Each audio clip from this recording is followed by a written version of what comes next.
Un jugador de la selección danesa de fútbol, Eriksen, tuvo hace creo que 2 años, no estoy tan cierto en eso, tuvo un evento de paro cardíaco en un partido de fútbol.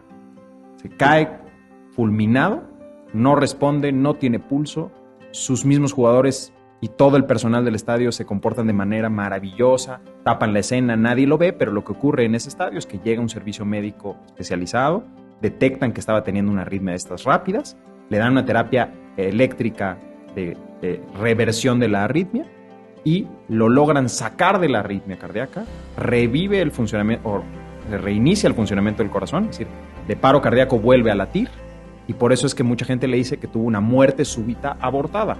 Es un mal término porque pues, por definición la muerte no es reversible. En este caso fue un paro cardíaco revertido por asistencia médica.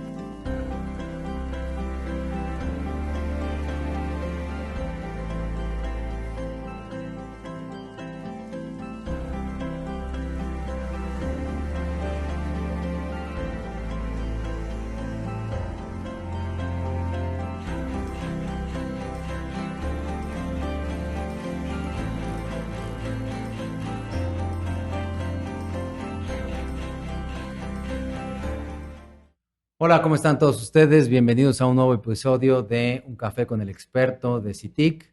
En esta ocasión me da muchísimo gusto tener como invitado a un amigo de hace muchos años. Él es Carlos Sierra Fernández, es cardiólogo, electrofisiólogo, es además un orgulloso mexicano que se ha dedicado desde los inicios de su formación académica a enseñar. Y justamente eso lo ha llevado a ser hoy el director de la Dirección de Enseñanza del Instituto Nacional de Cardiología Ignacio Chávez en México. Carlos, además, es codirector de CITIC desde el inicio y de verdad que es un gran amigo, el que me da muchísimo gusto recibir.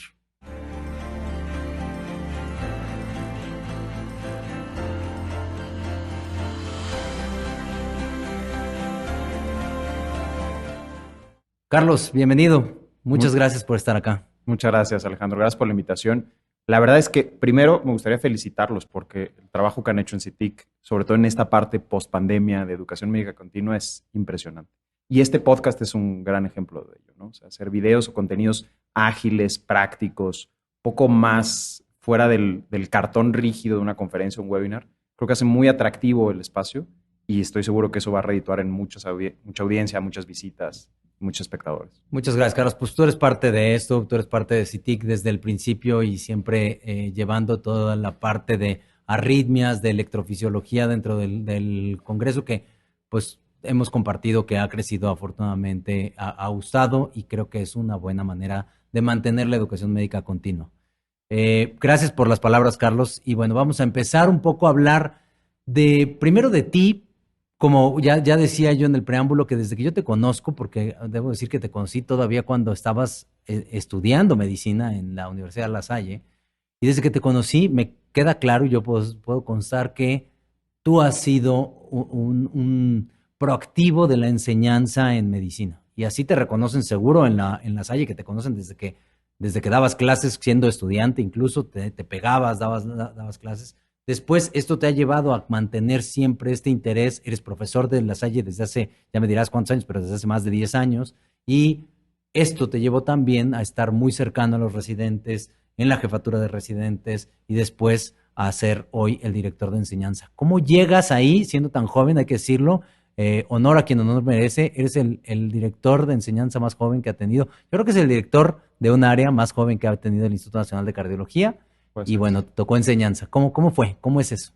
Bueno, pues muchas gracias por las palabras. Yo creo que, como tú dices, cuando te gusta hacer algo, lo disfrutas, buscas la oportunidad de seguirlo haciendo y te vuelves bueno en el camino para hacerlo. Efectivamente, yo desde que estaba en la carrera de medicina, siempre que aprendí algo, lo que más me gustaba era no aprenderlo solamente, sino poder hacerlo fácil. Y hacerlo fácil te permitía enseñarlo fácil. Y entonces, justo cuando nos conocimos, estábamos los dos muy jóvenes, tú estabas justo de pasante, servicio social, creo. Así es. Y yo estudiante de medicina. En La Salle tuvimos esta oportunidad de un taller de exploración física cardiovascular, que era una materia no curricular y entonces permitía ciertas facilidades. Y pues tú eras mi instructor, yo fui alumno y el año siguiente yo me fui metiendo al grupo de instructores, lo que convirtió que en unos años, que esto fue ya hace casi 20 años, poquito menos de 20 años, pues tuviéramos un grupo muy padre de gente joven dedicándose a enseñar algo muy complejo y que no era tan atractivo ya desde esa época para muchos de los jóvenes, que era la exploración física cardiovascular. Y entonces, pues nos la pasábamos bien, lo hacíamos bien, creo, le gustó a la gente. Y la verdad es que tengo que reconocer que en La Salle se dieron cuenta en la universidad que tal vez pues yo tenía cierta facilidad para hacerlo. Y entonces, después hice el internado, hice el servicio social. En el servicio social tuve la oportunidad también de seguir dando clases en otras universidades. Incluso en este periodo yo era la generación intermedia, ¿no? Esta generación que termina en julio y empieza la residencia hasta marzo. En ese periodo de tiempo, pues dentro de las primeras ofertas que tuve de trabajo es de dar clases de medicina y dar clases en preparatoria incluso. Una experiencia que para mí fue muy, muy enriquecedora porque era una preparatoria para niños con problemas de aprendizaje, ¿no? Entonces, pues, me adentré mucho a la parte educativa formal en ese momento y me gustó. Entro a medicina interna y justo en el primer mes de la residencia de medicina interna me llega una oferta del que en ese momento era director de la Escuela de Medicina de La Salle para quedarme como profesor adjunto de uno de los cursos legendarios en La Salle, en esa época, que era nosología, que es esta materia en donde tú enseñas a los alumnos a que empiecen a pensar en fisiopatología y a entender las enfermedades. Entonces me pareció padrísimo, ¿no? Porque era una materia que yo disfruté mucho, que tradicionalmente había sido impartida por profesores a quien todos admirábamos mucho, y poder ayudarles a ellos, en este caso con Tomás Pulido y con Juan Ortega, poder ayudarles a ellos a dar este curso, pues fue para mí una gran oportunidad. Esto fue en el año 2007, 2008. Y desde ahí a la fecha, pues yo estoy en la nómina de La Salle desde entonces. He adquirido mucha experiencia docente, me gustó mucho, me fueron dando más oportunidades. En el año 2012 me quedé como titular de la materia. Y desde ahí hasta 2019, en que la materia termina, porque el cambio curricular hace que tengamos que meter otras asignaturas, y me integro a otras dos materias con las que sigo dando en La Salle, una estrategias de integración clínica y otra cardiología como tal. Pero en este camino, pues yo hice medicina interna, me fui a hacer cardio. En cardio seguía yo dando clases y me pasaba como te pasó a ti, porque lo compartimos, salir de guardia cansado, de blanco, porque todavía íbamos de blanco, y cambiarnos en el coche para no llegar de blanco con los estudiantes de medicina también de blanco, y pues seguir dando clase. Entonces seguí dando clase, termino cardiología, me nombraron jefe de residentes, que fue una experiencia padrísima para mí. Como tú sabes bien, tú fuiste parte también de la jefatura de residentes de cardio. La responsabilidad que tienes es muy importante, manejas a todos los residentes del instituto y creo que también adquirí mucha experiencia ahí. Y hice después electrofisiología, me dediqué mucho a la electrofisiología y a la cardiología durante ese tiempo, pero nunca dejé de dar clases.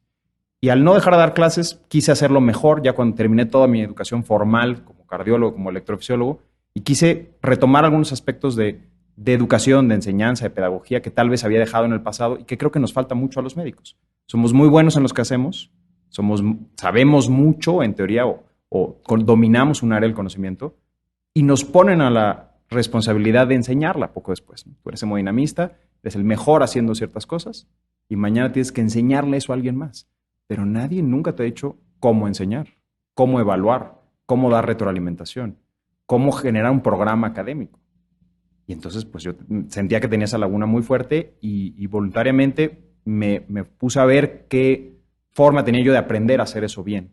Y fue cuando entré a la maestría en educación. Entré a la maestría en educación en el TEC, que me abrió un panorama enorme de opciones, porque no es educación médica, es educación en general. Y entonces, pues mis compañeros eran directores de preparatorias, rectores de universidades, directores de carreras no médicos, algunos sí médicos. Y aprendí pues mucho de lo que hay que hacer en la gestión. Y en ese camino fue que tuve la oportunidad del doctor Jorge Gaspar, quien confió en mí. Platiqué mucho con él, diseñamos un programa para enseñanza y cuando él fue nombrado director, pues me dio la responsabilidad de ser director de enseñanza y como tú dices, un momento muy importante para mí porque la responsabilidad que implica ser director de área en el instituto es trascendental y hacerlo muy joven. Yo entré a enseñanza con 37 años, entonces, pues sí, como tú dices, es probablemente el más joven de todos los que han estado en enseñanza, sin duda, y en una dirección de área también. Hoy veo con mucho gusto que esto ya empieza a replicarse en otros institutos nacionales de salud, ¿no? Algunos otros directores o subdirectores de enseñanza es gente de mi generación o incluso más joven, y eso me da mucho orgullo. Pero sí fue una experiencia o ha sido una experiencia muy enriquecedora. Sí, la verdad es que, te digo, es una trayectoria en la enseñanza que hace que hoy estés en la posición en la que estás y que lo están haciendo muy bien. Cuéntanos un poco, digamos, hoy si fuera un estudiante de medicina, un residente de medicina interna que tiene deseos de hacer cardiología? ¿Por qué hacer cardiología? Viniendo del director de enseñanza, ¿alguna sugerencia de por qué hacerla en México, en el Instituto Nacional de Cardiología? Y al final, pues esto es un podcast abierto, no tengo sesgo en decirte algún tip para poder acceder o qué es lo que se tiene que hacer cuando estás estudiando para prepararte y sí poder llegar a ser residente del Instituto Nacional de Cardiología. Es una excelente pregunta. Es una pregunta a la que me hacen cotidianamente. Yo convivo con muchos estudiantes de medicina en muchas universidades que me han abierto las puertas para seguir haciendo esto que me gusta mucho. Y me preguntan mucho esto es, quiero ser cardiólogo. Porque además muchos estudiantes de medicina, nos ha pasado, quieren ser cardiólogos. Ya en el camino se dan cuenta que tal vez les gustan más otras cosas y empiezan a conocer. Es difícil tal vez que un estudiante de medicina conozca una especialidad muy específica hasta que la ve tiempo después. Pero conoce las grandes, o quiere ser cirujano, o quiere ser gínico, o quiere ser cardiólogo, o quiere ser neurocirujano. Muchos, y muchos quieren ser cardiólogos. Y me preguntan, quiero hacer cardio, ¿lo hago en México o me voy? Esa sería la primera pregunta. Yo creo que en México, y con el sesgo evidente de casa, tenemos un centro formador de cardiología que tiene todo para ofrecerle a cualquier estudiante en formación la mejor de las oportunidades para entrenarse. ¿Por qué lo creo? Primero porque somos el centro que más cardiólogos forma en el mundo. El Instituto Nacional de Cardiología, en una sola sede, en un solo hospital, forma al mismo tiempo casi 110 cardiólogos, 37 por año que egresan. Esto en una sola sede es un número récord. Muchos otros programas en México forman un número similar, pero en programas multisede o en una institución que tiene varios campus diferentes. En el mundo también, con programas multisede. Pero programa una sola sede que forme tantos, no hay otro. Que tenga tanta tradición, vamos a cumplir en el año 24 80 años del Instituto Nacional de Cardiología, primer hospital dedicado solo al corazón en el mundo, primer hospital en ofrecer un programa universitario de entrenamiento en cardiología. Entonces, tenemos mucha tradición, eso es el primer punto. Segundo, tenemos muchos pacientes. Tenemos pacientes con una variedad infinita de padecimientos. Pueden ver desde las cardiopatías congénitas hasta la cardiología geriátrica, pasando por todas las subespecialidades de la cardiología. Entonces van a tener un centro en su país, en español, que también es algo importante, en tu idioma, con reconocimiento internacional, con una enorme cantidad de patologías posibles o de un universo de pacientes posible enorme, y que además hoy, creo, y es algo en lo que estamos trabajando muy fuerte, te ofrece un programa de entrenamiento innovador, por lo menos en México, seguro, y en América Latina. ¿Y a qué me refiero con un programa innovador? Un programa de residencia médica que cada vez más busca ser un programa de élite y que tenga menos de los vicios del pasado que hemos caído en educación médica y más de las oportunidades de profesionalización que tienen otras áreas, no solo la medicina. Entonces, yo creo que esas serían las principales ventajas para las cuales quedarte en México. Un centro de alto nivel, con alto volumen, con enseñanza de vanguardia y con un reconocimiento internacional. Y ahora la segunda parte de la pregunta es, ¿qué consejos le daría a alguien que quiere entrar con nosotros y que va a aplicar al proceso de selección? Creo que el reconocimiento del proceso se muestra por el número de aspirantes. Nosotros estamos por publicar el próximo año una estadística sobre el crecimiento de los aspirantes a cardiología en México y particularmente en el instituto ha sido dramático de los últimos 5 años para acá. El año pasado tuvimos 800 aspirantes para la residencia, que es un número récord. Y yo creo que habla justo de que la gente tiene interés en el programa. Entonces se vuelve un programa muy competido. ¿Cuáles son los parámetros que más nos fijamos? Y aquí es el consejo práctico para el que va a aplicar a una residencia en cualquier lugar, en cardiología particularmente, pero en cualquier lugar. Lo más importante cuando tú aplicas a un programa es que tu examen de selección sea de muy alto nivel. En nuestro caso, como ya son personas que hicieron una especialidad previa, ya no es el ENARM el punto más fuerte, aunque sigue contando. Pero para los que entran en una especialidad troncal, el ENARM, el resultado del ENARM es fundamental. O sea, si tú quedas en los primeros 50 lugares del nacional, vas a estar en la sede que quieras. Entonces, el primer consejo para todos los que nos están escuchando, que están estudiando medicina y que quieran hacer una especialidad, es preparen un examen de residencias de alto nivel. Eso les abre todas las puertas. Segundo, si ya pasaste una especialidad troncal y vas a una alta o a una subespecialidad, cada programa tiene su examen. Nosotros tenemos un examen específico que en el caso de cardiología es medicina interna, lo que evaluamos, pero también evaluamos pediatría para los cardiólogos pediatras o evaluamos cirugía para los que van a hacer cirugía cardiotorácica. Ese examen tiene que tener un buen puntaje. Si tú tienes un buen puntaje, estás con un pie y medio adentro. La siguiente parte es el currículum. Queremos buscar gente que no solo vaya a ser excelentes residentes, sino que vayan a ser líderes de opinión.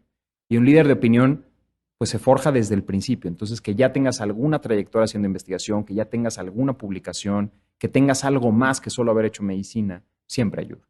Un buen currículum, un buen examen, una buena entrevista, te abre las puertas del programa de residencia. Y ahora hablabas, Carlos, de cómo están transformando y lo innovador que tienen el programa, pero yo te diría también que cada vez más el cardiólogo no quiere quedarse con cardiología clínica. Tú y yo somos subespecialistas o tenemos una alta especialidad en cada una de nuestras áreas, pero ahora prácticamente todos quieren hacer alta especialidad, como que ya ahora se volvió como troncal la cardiología y la gente busca hacer algo más. Y hay muchas áreas después de cardiología que la gente quiere irse a preparar. Y justamente el estar en una buena sede de cardiología te abre también las puertas para ir a otro lado. Y en muchas ocasiones, cada vez más, en el extranjero. Quieren hacer esta subespecialidad o esta alta especialidad en el extranjero. ¿Cómo está cambiando el programa del Instituto Nacional de Cardiología o qué beneficios están haciendo contigo al frente en enseñanza para tener contacto con otras áreas o con otros hospitales en el mundo, con con otras formas de tratar o de aprender la cardiología? Y después, ¿cómo ayudar a que esta preparación dentro del instituto les abra las puertas en otros sitios para la subespecialidad? Eso es muy interesante porque también nos plantea la opción de sentarnos los mismos cardiólogos a decir, ¿qué necesitamos que sepa un cardiólogo clínico? Recientemente hicimos una revisión de este siglo de formación de cardiólogos en el instituto. Es decir, del 2000 a la fecha, particularmente los que tienen más de 5 años de ejercicio. Entonces, los graduados entre el año 2000 y 2015 fueron encuestados. Nosotros participamos, seguramente tú también contestaste esta encuesta, y les preguntábamos cosas muy sencillas. La primera pregunta era, ¿después de cardiología hiciste una subespecialidad, una alta especialidad? 86% contestaron que sí. O sea, la mayoría, 8 de cada 10, para decirlo en números redondos, contestaron que sí. Sí hicieron una alta especialidad después de cardiología. Entonces, te enfrentas como centro formador a que tus alumnos, casi todos al terminar, van a hacer algo más. Pero les preguntábamos, en tu práctica de hoy, en nuestra práctica, ¿a qué te dedicas más? ¿Qué parte del tiempo le dedicas a la cardiología clínica y qué parte le dedicas a tu alta especialidad? De tus pacientes que estás viendo hoy, ¿qué tanto son de cardio y qué tanto son de hemodinámico de electroficio? La gran mayoría dedican más parte del tiempo a su práctica como cardiólogos que como especialistas. Entonces necesitamos fortalecer el conocimiento de la cardiología general porque antes de ser intervencionistas, ecocardiografistas, imagenólogos, son cardiólogos o somos cardiólogos y tienes que ser un buen cardiólogo. Y aunque tengas 20 años de haber salido de la especialidad, tienes que saber lo que hay hoy en válvulas, en cardiopatía isquémica, en rehabilitación. Entonces es algo muy, muy importante, formar buenos cardiólogos. Y muchos además hacen, además de una alta especialidad, otro programa de posgrado. Muchos hacen una maestría ya sea en ciencias, gracias al programa que tenemos de vinculación con la UNAM, muchos pueden hacer ese cotitulación, cardio y maestría en ciencias, pero hacen otras maestrías. Tenemos un porcentaje no despreciable que hacen maestría en administración de instituciones de salud o en farmacoeconomía o en cosas mucho más complejas en otros terrenos, no solo cardiológicos. Entonces, yo creo que el cardiólogo se vuelve más inquieto y tenemos que también adaptar nosotros a este perfil de formar gente que va a hacer cardiología clínica como base de su vida, pero que además va a meter otras cosas adicionales para volverse el alto especialista. Y la segunda parte de tu pregunta, además de definir un poquito hacia dónde van los egresados, es cómo los estamos preparando para tener un contacto internacional más fuerte, porque efectivamente muchos buscan hacer tal vez una alta especialidad con nosotros, que es el camino que hoy hemos visto como tendencia, terminar cardiología clínica, hacer una alta especialidad y después tener un programa de entrenamiento muy específico, a veces cortos, la mayoría ya de menos de un año o un año, en el extranjero un área específica del conocimiento. Y para eso necesitamos que desde el entrenamiento de cardiología tengan este contacto internacional. Para hacerlo, lo que hay que hacer es romper fricciones que tal vez han hecho que muchos no lleguen a ese punto. ¿Cuáles son las fricciones que encontramos nosotros en el camino? La primera es sin duda la económica. Para muchos de los residentes, el poder ir a hacer una rotación al extranjero implica pues, un sacrificio económico fuerte. Tenemos que buscar manera de romperlo. Evidentemente, la beca que le podemos ofrecer a un residente es muy limitada por los recursos como se manejan, pero necesitamos apoyarlos cuando van al extranjero. Ahí nos ha hecho mucho bien el ser un programa reconocido como programa de calidad de CONACYT. Los programas de calidad de CONACYT permiten que los posgrados que están inscritos y que son certificados por ellos tengan una beca adicional. Entonces, cuando un residente cardio hoy quiere hacer una estancia en el extranjero, a través de CONACYT podemos conseguir una beca para que tenga un financiamiento adicional a su manutención básica y pueda estar por lo menos libre de esa parte de la presión económica que en ese momento de la vida para muchos puede ser un impedimento. Esa es una primera barrera que se rompió. La segunda barrera, y es una barrera difícil de romper, y nosotros mismos lo vivimos, es esta idea de somos los dueños del mundo, ¿no? ¿Para qué te quieres ir a rotar si aquí tenemos todo?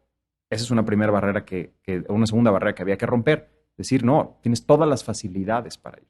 Nuestro programa no depende asistencialmente de que todos estén al mismo tiempo ahí. Podemos buscar los momentos para que se vayan los residentes a rotar sin que nos represente a nosotros el bajar la capacidad de atender a los pacientes o limitar la asistencia. Entonces, tener un programa bien diseñado para que tengamos 6, 8, 10 residentes simultáneamente fuera sin que eso haga mella en el trabajo cotidiano. Y la tercera es conseguir los espacios. Muchos de nuestros residentes son suficientemente proactivos para conseguir su propio espacio, conseguir su rotación.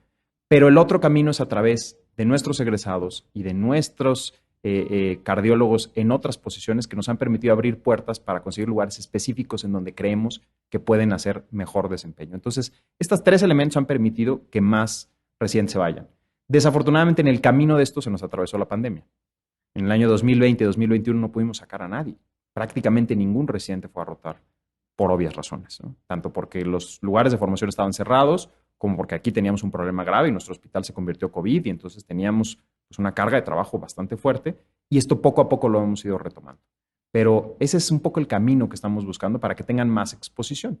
Yo creo que en el futuro tendremos más capacidad de que algunos de estos residentes que hoy se están yendo como residentes de cardio, después entrenen con nosotros en una alta especialidad y entonces ya tengan un contacto al cual recurrir para hacer un programa específico de entrenamiento posterior. Como jefe de enseñanza también es importante decir que ustedes conocen geográficamente cómo está la distribución de los cardiólogos en México. Sí.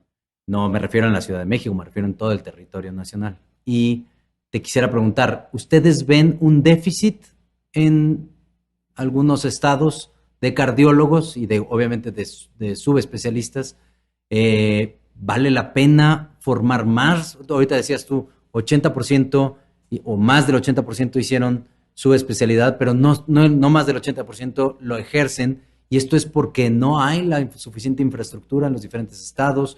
De repente eso hace que se concentren en grandes ciudades una gran cantidad de cardiólogos y hay déficit en otras.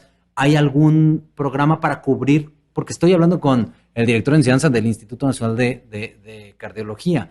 Entonces hay una responsabilidad también desde el punto de vista de estructura para poder llevar a cabo programas que incluso refieren como un centro de concentración al instituto y quizás las áreas de expertise. Por aquí tuvimos a Alexa Arias platicando y el programa del infarto que tienen y de la angioplastía facilitada, o bueno, más bien la terapia farmacoinvasiva y cómo se tratan a los pacientes, y muchos son en lugares, en localidades que están mucho más lejanas a grandes ciudades o que están en estados donde no tienen toda la infraestructura. ¿Hay algo que se pueda hacer ahí o hay alguna invitación a formar una red en donde, mira, ahí faltan, casi como si hubiera una bolsa de trabajo y decir, mira, en tal estado hay un déficit? ¿Lo tienen contemplado o no? Yo creo que es un grave problema en México la concentración de especialistas. Como platicábamos ahora, estamos formando especialistas en cardiología que van a hacer una alta especialidad, muchos de ellos. Y entonces tienen que ejercer esa alta especialidad en un hospital de tercer nivel, porque estas altas especialidades no se ofertan en un hospital general. Y probablemente sí, entonces estamos egresando muchos médicos que requieren una tecnología que tal vez no la van a encontrar al lugar a donde se regresan. Y es algo que buscamos nosotros desde los procesos de selección, tratar de semblantear un poco hacia dónde se pueden ir dirigiendo estas personas ya formadas. Desafortunadamente no es tan sencillo poder saber que el aspirante hoy a, por ejemplo, intervencionismo en cardiopatías congénitas, sé que tuvieron a Juan Pablo Sandoval aquí, que es profesor titular de ese curso. Juan Pablo y yo nos reunimos justamente para seleccionar, por ejemplo, a sus residentes y tomamos mucho en cuenta esta parte de, pues va a ser un médico o va a ser una doctora que va a ir a una comunidad específica en donde se necesita que haya un intervencionista pediatra. Pero no necesariamente ocurre. También nos hemos dado cuenta, y en esta investigación que hicimos, que va a ser publicada en Archivos de Cardiología en el primer tomo de este año, que les invitaré después a consultar, hicimos un mapa de la distribución geográfica de nuestros egresados. Y nos damos cuenta que a pesar de que hay algunos que vienen de ciertos estados, por ejemplo, Oaxaca, tenemos en estos 20 años algunos residentes que vienen del estado de Oaxaca, pero ninguno que ha regresado. O muy pocos que han regresado. O muy pocos que han regresado a Campeche, por ejemplo. Son otras áreas del país en donde, aun cuando sí hay personas originarias de esta región que vinieron a hacer cardiología con nosotros, en el momento que terminan la especialidad, casi 10 años después de que vinieron, cuando terminaron de hacer todos sus estudios, les surgió alguna oportunidad laboral aquí, o les surgió alguna oportunidad laboral en Monterrey, o les surgió alguna oportunidad en Baja California, y entonces no regresan a este centro. No hay como tal, y probablemente es algo que tengamos que trabajar, un sistema que permita el formar a estos especialistas y distribuirlos. Pero también ahí mucho tiene que ver, pues, la libertad de cada quien. Tenemos también el caso de los residentes extranjeros. Muchos de los residentes extranjeros, particularmente la última mitad de estas 2 décadas, es decir, del 2010 al 2020, no regresaron a su país de origen, se quedaron en México. Porque tal vez las condiciones cambiaron. Cuando ellos se vinieron, su país probablemente estaba en una estabilidad que les permitía tener la expectativa de regresar a ejercer.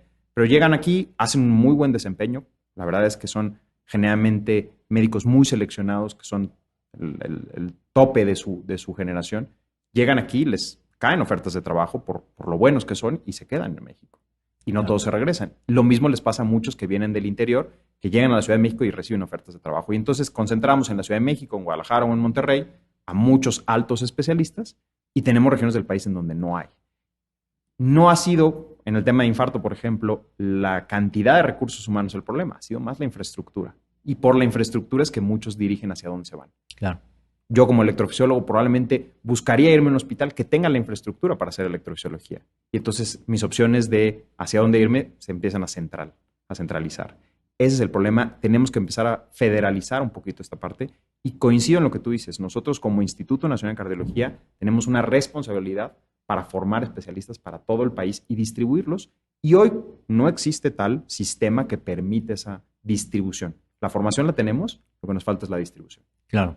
En esta segunda parte te voy a cambiar el chip y de ser el director de enseñanza te voy a llevar a lo que ya dijiste. Soy electrofisiólogo y esto implica que acabando cardiología hiciste una alta especialidad en electrofisiología y en arritmias. Y yo te preguntaría, ¿por qué? ¿Por qué escoger arritmias? Eres el primero que viene de electroficio a este podcast. Entonces, un poquitito, ¿qué abarca hoy la electrofisiología? ¿Qué tratan los electrofisiólogos? Lo sé perfecto como cardiólogo, pero acá le llega a otras áreas el podcast. Entonces, por ahí habrá médicos generales que a lo mejor no saben bien identificar qué hace un electrofisiólogo.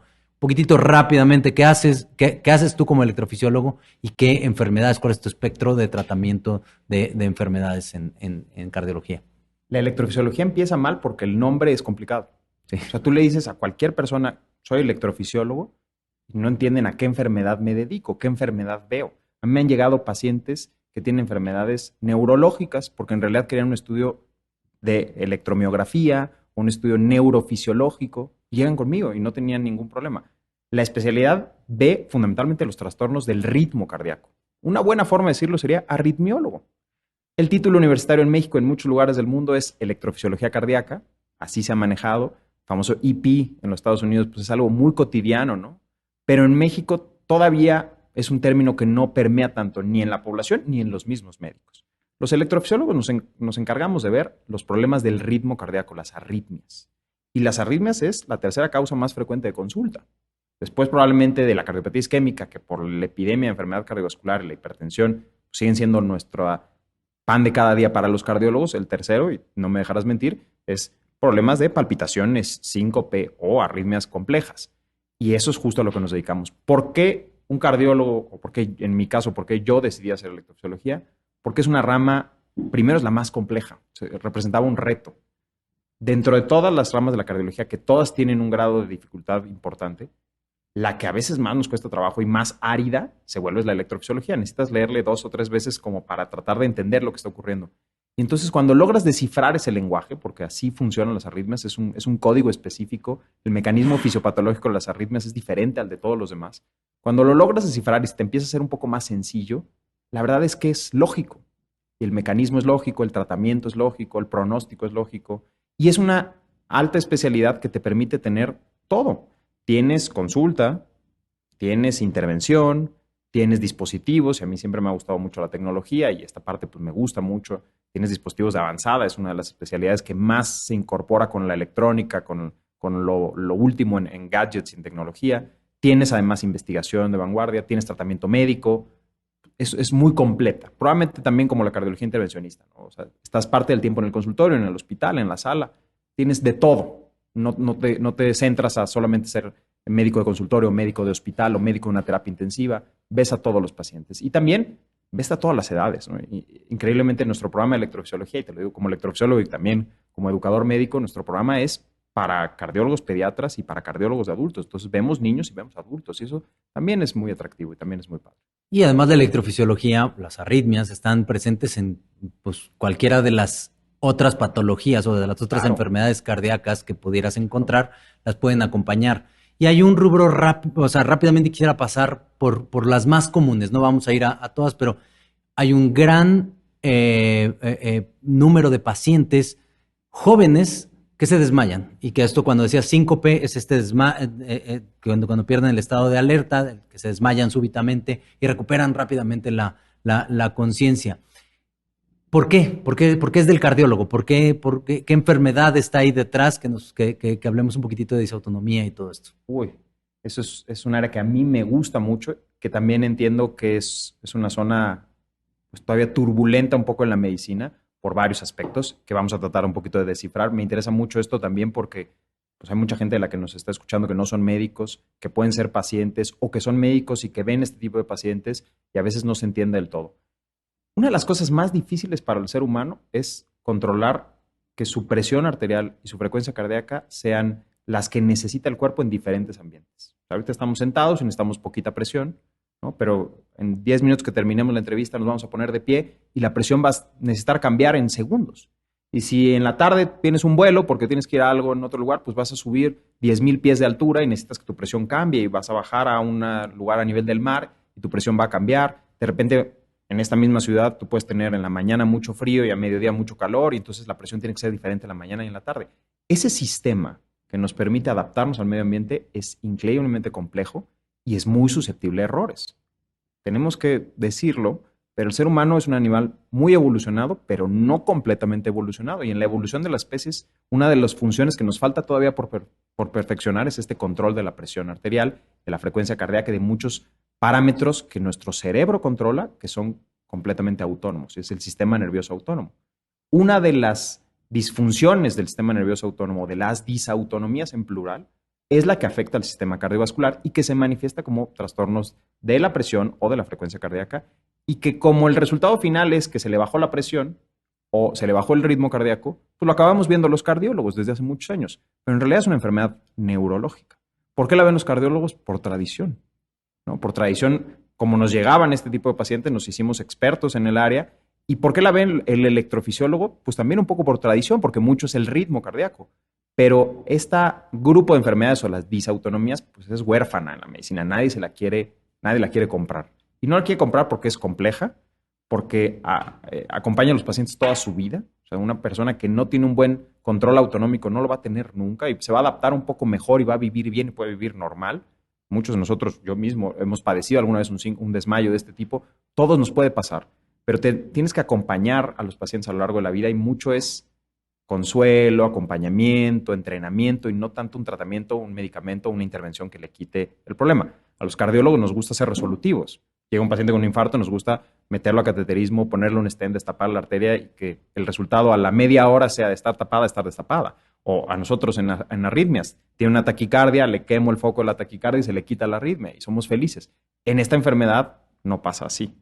Un paciente que hoy está perfectamente bien controlado, el próximo año no está tan bien y por eso no nos gusta tanto. Y es una entidad muy frecuente que tiene que ver con este control fino de la presión y de la frecuencia cardíaca y que necesita un seguimiento muy estrecho para poder dar consejo, en algunos casos tratamiento médico y en algunos muy pequeños casos incluso intervención, pero en la mayoría con medidas generales es suficiente.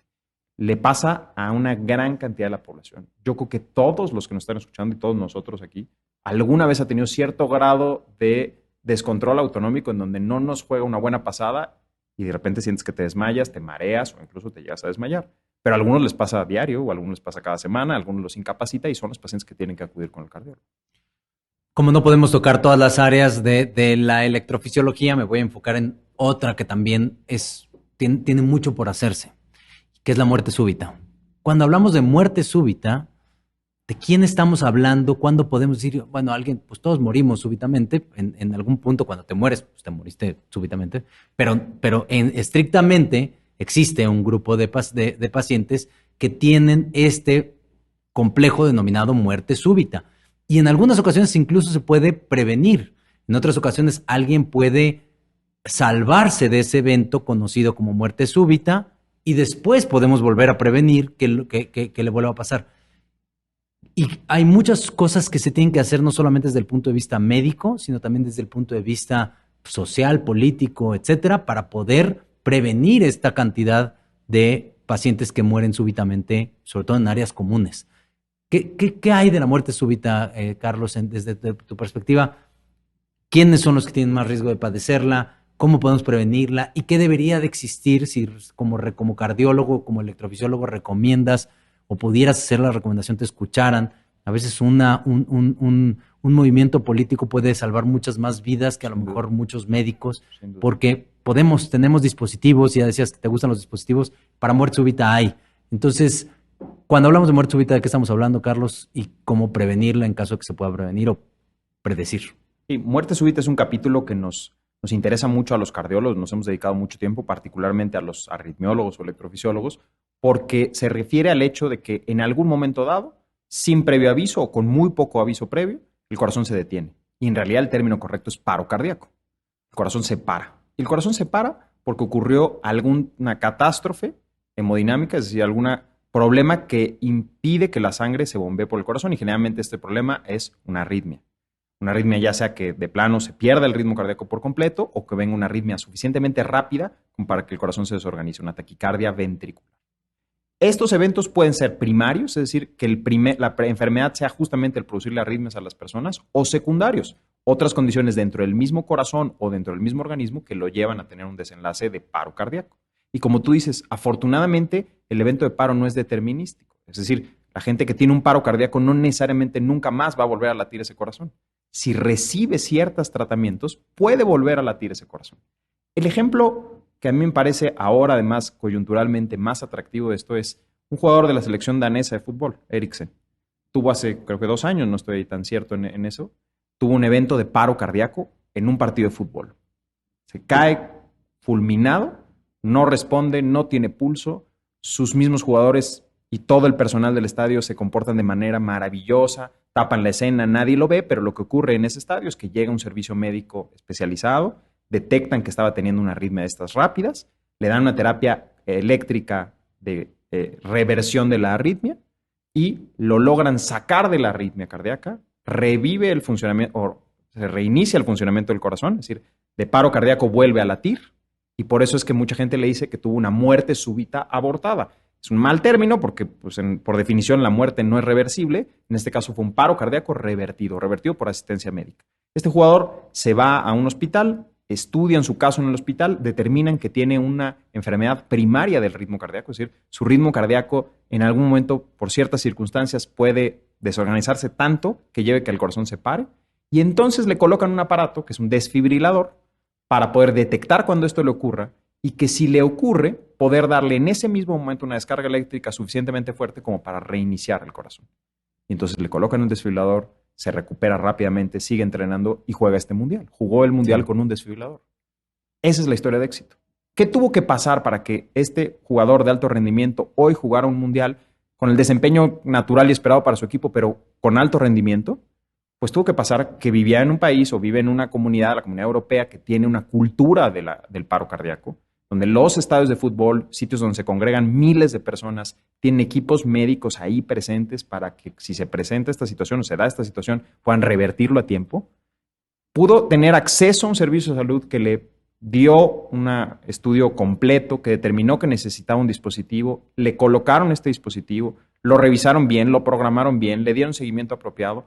Está tan bien hecho el dispositivo y su seguimiento que le permitió seguir entrenando alto rendimiento, mantenerse en forma y llegar a un mundial de fútbol.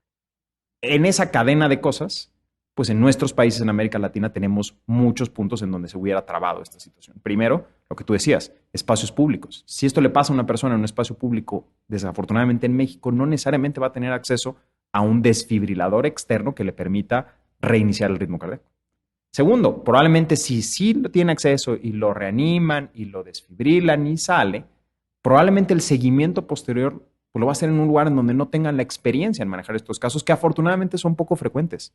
Son muy aparatosos porque es gente joven que estaba bien, que al día siguiente ya no está. Y a todos en una familia en donde un individuo de 30 años o 20 años de repente fallece súbitamente, es una catástrofe. Y suena mucho, pero poblacionalmente no lo es tanto. Entonces, probablemente llega un servicio de salud que no tiene experiencia en esto. Y no lo evalúan bien, no le ponen el dispositivo o no tiene económicamente los medios para tener un dispositivo de estos, que es bastante costoso. Y si los tuviera, ya vimos el caso de que sí se reanimó, sí le pusieron el dispositivo, si no lleva un seguimiento apropiado y una revisión de los parámetros de programación de este dispositivo, probablemente cada que entrene tendría problemas con el funcionamiento de su aparato, cada que le suba la frecuencia cardíaca tendría problemas, podría descargarle de manera inapropiada cuando no lo necesita o no descargarle cuando lo necesita porque no ha llevado un buen seguimiento. Entonces, en eso tenemos que intervenir como política pública, espacios en donde existan desfibriladores, donde exista gente preparada para usarlos, porque no solo es que existan, sino que haya gente preparada para usarlos. Me refiero a escuelas, gimnasios, centros de convenciones, hospitales mismos, lugares en donde se reúne mucha gente. Por ahí tengo una historia sobre hospitales que ahorita quiero contar también porque es muy ilustrativa. Pero todos estos espacios tienen que tener un equipo de desfibrilación y un equipo de personas entrenadas para utilizarlo. Y segundo lugar, tenemos que tener la infraestructura de salud para estudiar estos casos, para darles tratamiento y para prevenir en sus familiares, porque muchos son casos que son hereditarios o que tienen un perfil genético, que podemos adelantarnos al haber ya visto a un familiar con esto, que los demás no lo tengan y no lo padezcan, poderles dar tratamiento a todos. Decía que dejé pendiente una historia. A nosotros en cardiología, justo y ligando un poco las dos aficiones o las dos pasiones que yo tengo en la vida, que es la electrofisiología y la docencia, tuvimos un caso desafortunado, bueno, afortunado porque todo salió muy bien, pero de una estudiante de medicina que tuvo paro cardíaco en el instituto. Estaba ella recibiendo clase de cardiología, tuvo un evento de paro cardíaco, pero pues como le decían sus propios compañeros, pues te pasó en el lugar en donde tenía que pasar, ¿no? O sea, si te va a dar un paro cardíaco, que te den en el Instituto de Cardio, le dio un paro cardíaco en el Instituto de Cardio, fue reanimada a tiempo, se descubrió que tenía un problema que le hacía más factible el tenerlo, se le colocó un desfibrilador y ella es ahora seguramente una profesionista muy destacada de la medicina, ya con un desfibrilador y contándola perfectamente. Pero hubo que cambiar muchos protocolos a raíz de que nos pasó eso en un espacio cercano a un hospital, las aulas de un hospital, donde tuvimos un caso de este tipo. ¿Qué hubiera pasado si esto le ocurre en una preparatoria? Si le hubiera ocurrido 5 años antes de su vida en la preparatoria donde estaba, probablemente no hubiera tenido esta infraestructura. O si esto le pasa en una sala de conciertos o le pasa en su propia casa, ¿cómo hubiera sido el desenlace? Entonces necesitamos justo, como tú decías, establecer una política pública para que podamos ofrecerle a la gente lo que este jugador de Dinamarca tuvo, que no necesariamente es nuestra realidad. Y que ya vemos que el curso de la enfermedad se puede cambiar, como en estos casos que son pues muy aparatosos, pero también son casos de éxito, estos dos que contabas, y que donde la tecnología nos ayuda muchísimo. Y es que en medicina ha avanzado muchísimo la tecnología que nos ayuda hoy a hacer las cosas distintas. La cardiología no es una excepción y la electrofisiología es una de las que más se ha beneficiado de la parte tecnológica. Y dentro de esta tecnología hay tecnología que está disponible para la gente en general. Voy a moverme un poco más hacia ese lado, porque hay tecnología que usamos en diagnóstico dentro del hospital, en la sala de cateterismo, etcétera, pero hay tecnología que está hoy disponible también para las personas de a pie, incluyendo también desfibriladores que, como decías tú, hay espacios que ya tienen estos equipos y que pueden incluso ser automáticos para que alguien que no está preparado pudiera usarlo. ¿Cómo es que la tecnología ayuda hoy a detectar problemas del ritmo, a detectar problemas que pudieran estar relacionados con tu área, con tu subespecialidad, con la electrofisiología, y también incluidos estos, los desfibriladores automáticos que están disponibles en algunos aeropuertos, en algunos espacios cardioprotegidos? Hace rato decíamos que la electrofisiología es muy lógica, tiene una lógica de producción de las arritmias muy clara. O sea, nosotros podemos hacer diagnóstico con el electrocardiograma, que es nuestra herramienta base, que permite identificar el ritmo con el que se presenta el corazón, y es una gráfica de voltaje contra tiempo. Entonces, cualquier ingeniero por ahí que nos escuche sin ser médico sabe que si yo puedo graficar algo, yo puedo tener un parámetro de cómo está comportando, pues puedo desarrollar algoritmos para hacer diagnóstico. como en pocas otras enfermedades, en las enfermedades del ritmo cardíaco, estos algoritmos son muy precisos y nos permite tener, si hacemos una buena calidad de inteligencia artificial, parámetros que nos permiten reconocer ciertos patrones de aparición de arritmias o de aparición de problemas antes de que se presenten.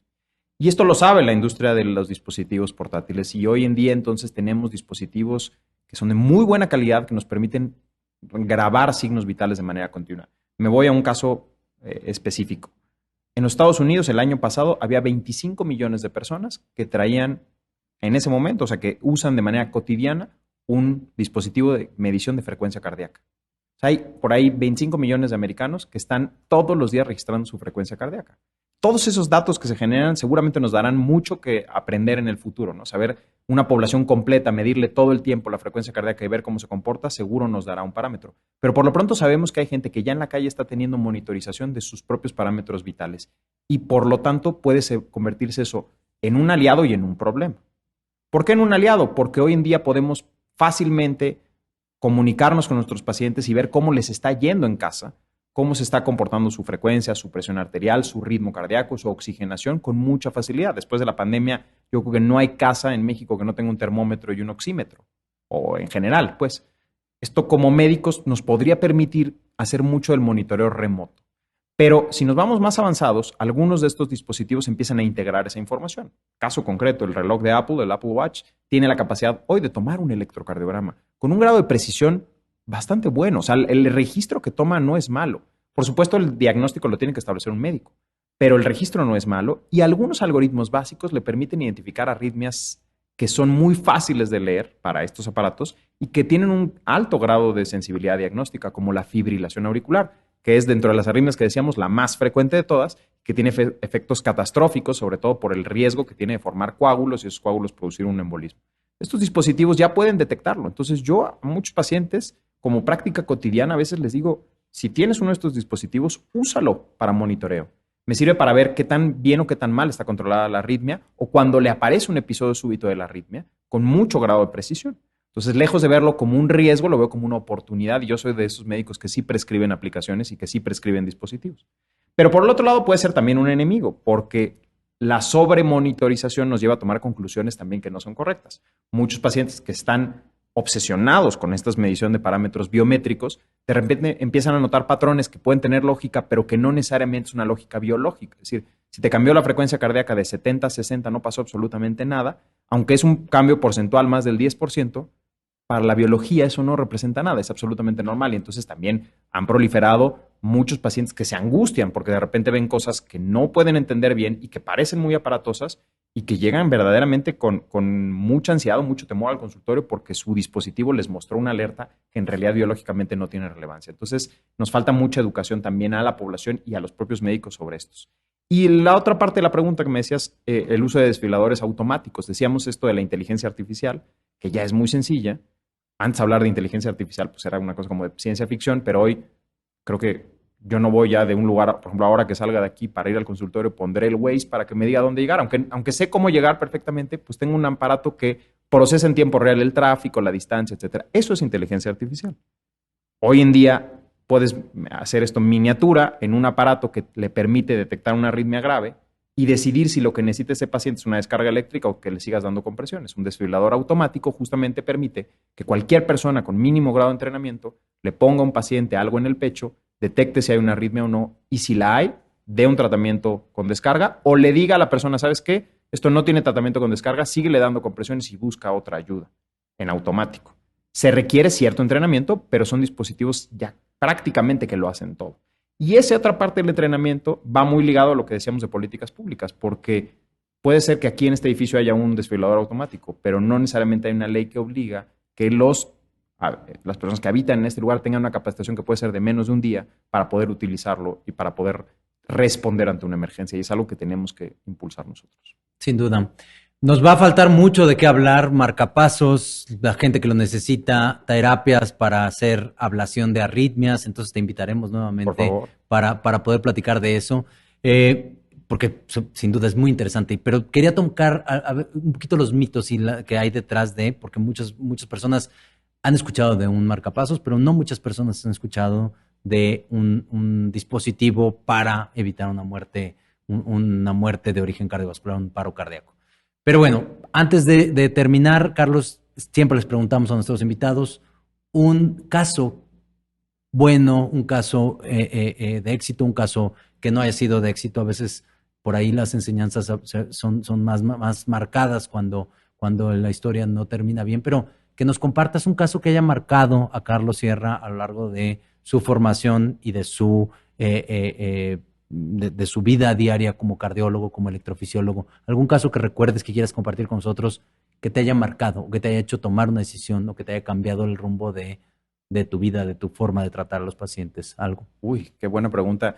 Yo creo que no ha habido uno solo, ¿no? Por supuesto que ahora que estamos platicando de arritmias, pues empieza a venir a mi mente casos de arritmias, ahora que lo decíamos, pacientes pediátricos tal vez, que por alguna razón limitaron su actividad física, los tenían casi en una burbuja porque tenían una arritmia, y en el momento que le tratas, le dices a los papás y al mismo paciente que están curados, que ya no tienen esta arritmia, que puede hacer su vida absolutamente normal, que puede seguir sus sueños, muchos de ellos sueños deportivos, ¿no? Porque muchas veces hay esta temor de no vayas a hacer ejercicio porque tienes una arritmia, cuando tal vez una arritmia no tan compleja, que con una ablación simple se pudo quitar.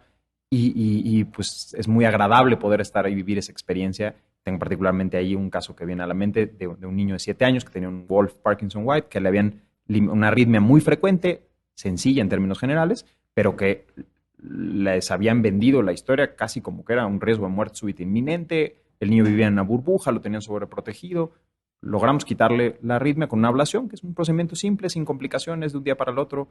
El niño se fue a su casa, hace ejercicio. Hoy este niño tiene ya casi 13 años, vive perfectamente normal y está por ahí en la calle disfrutando de su salud, que siempre ha tenido y solamente era un pequeño defecto.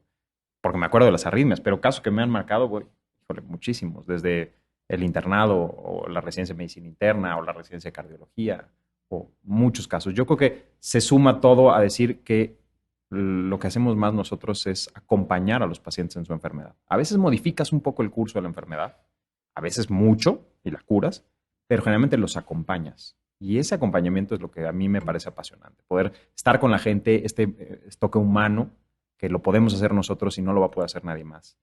Yo, como te decía, yo soy fiel creyente que hay muchas herramientas tecnológicas que van a revolucionar la medicina. Sin duda en el diagnóstico. El diagnóstico es un proceso lógico de pensamiento. Nosotros nos encargamos de enseñarle a los estudiantes de medicina y a los residentes a que adquieran este pensamiento lógico, y hay una serie de secuencias que tienen que seguir para hacerlo. Pero eso con inteligencia artificial y con aprendizaje mecanizado, pues en algún momento podremos enseñarle mucho a las máquinas a hacer diagnósticos más o menos complejos. Pero la parte humana de decir esa noticia, de acompañar al paciente, como decíamos en disautonomía, acompañar al paciente que va a vivir con esa condición, darle la seguridad y la certeza de que puede hacer su vida normal, quitarle mitos que le van a vender por ahí, quitarle charlatanes que van a tratar de venderle opciones que no son reales.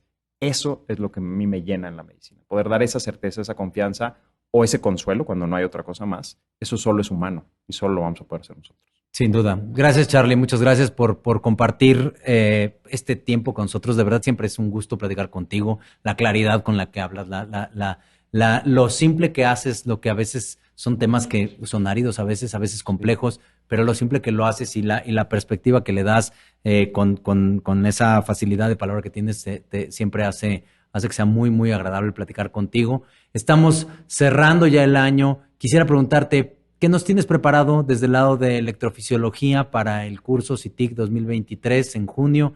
¿Qué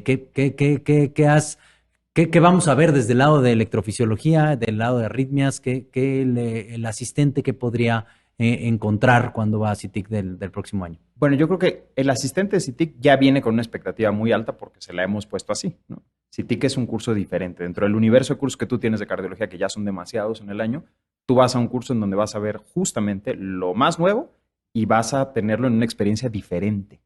Justamente lo que yo creo que podemos ofrecer en electrofisiología y en todo CITIC es una experiencia de aprendizaje diferente.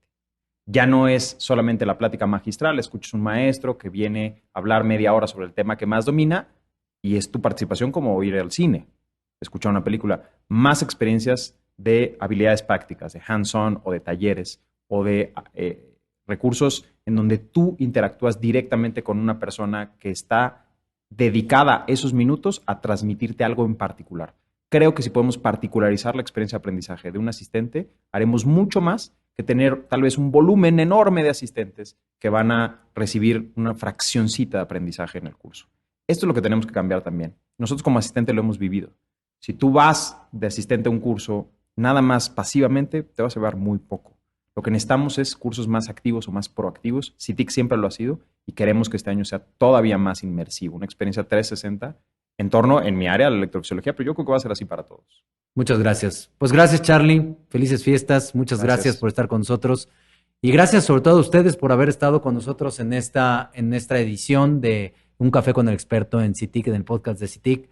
Les recordamos activar las notificaciones, les recordamos seguirnos en nuestros podcasts que salen todos los meses, que salen cada 15 días. Y pues cerrando un poco con esta discusión, quiero darles las gracias a todos por habernos acompañado en esta nueva edición del podcast de CITIC que innovamos este año. Espero que esté siendo de su agrado, espero que nos sigan en el próximo año. Estamos cerrando 2022. Les deseamos lo mejor para estas fechas. Deseamos que todos estén sanos, que todos estén acompañados de su familia y que este año que viene, 2023, sea un año de éxito, un año de salud, un año de bienestar, un año de estar todos pues unidos y haciendo lo que más nos gusta. Y para todos los que son médicos y nos siguen, seguimos aquí con ustedes para poder incrementar el conocimiento, la actualización médica continua. Todos aprendemos muchísimo de estas entrevistas, un formato distinto, pero también todos aprendemos muchísimo del día a día, de estar leyendo, de estar actualizándonos, de estar contribuyendo con investigación y de estar asistiendo a los eventos de actualización que hay, que ya regresamos y que no dejarán en 2023 de sorprendernos. Hay muchas cosas que vienen el próximo año, hay que estar pendientes en el área de cardiología, hay muchas cosas muy novedosas que vienen para este 2023 y pues esperemos compartirlas con todos ustedes. Muchísimas gracias y que estén muy bien. Saludos.